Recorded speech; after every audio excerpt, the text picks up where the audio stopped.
Dans 1 Samuel, le chapitre 16, l'Éternel va s'adresser à son prophète Samuel et va lui dire « Lève-toi, remplis ta corne d'huile, prends une génisse avec toi et va à Bethléem.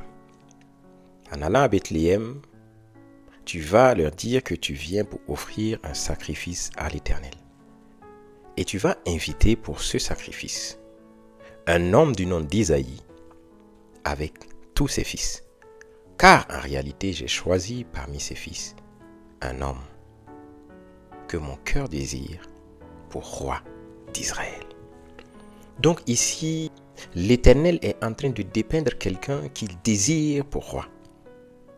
L'Éternel est en train de vouloir nous dire qui est-ce que je peux désirer, qui est-ce qui touche mon cœur.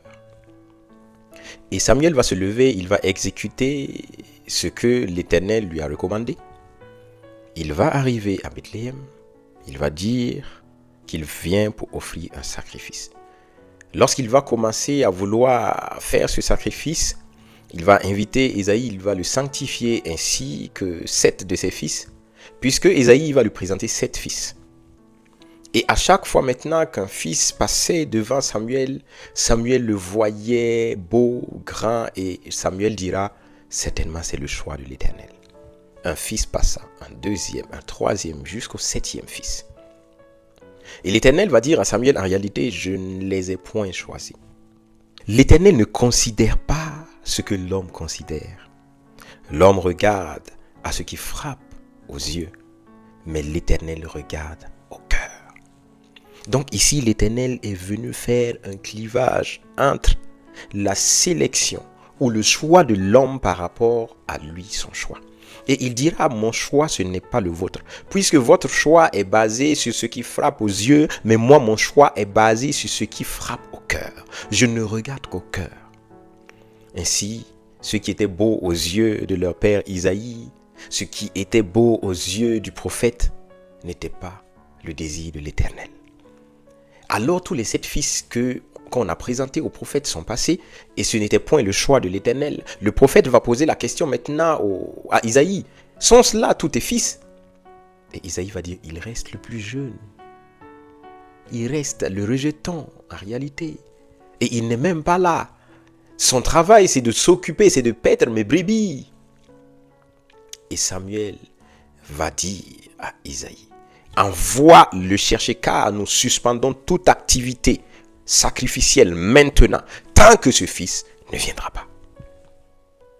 Et on va amener David, certainement qu'il empestait le mouton.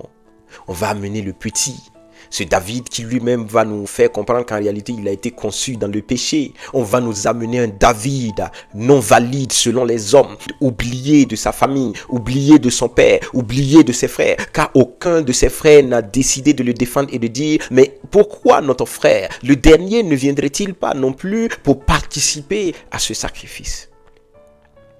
Et ce David n'était pas qu'oublié de sa famille, il était même méconnu de ce prophète. Parce qu'il était sans nom.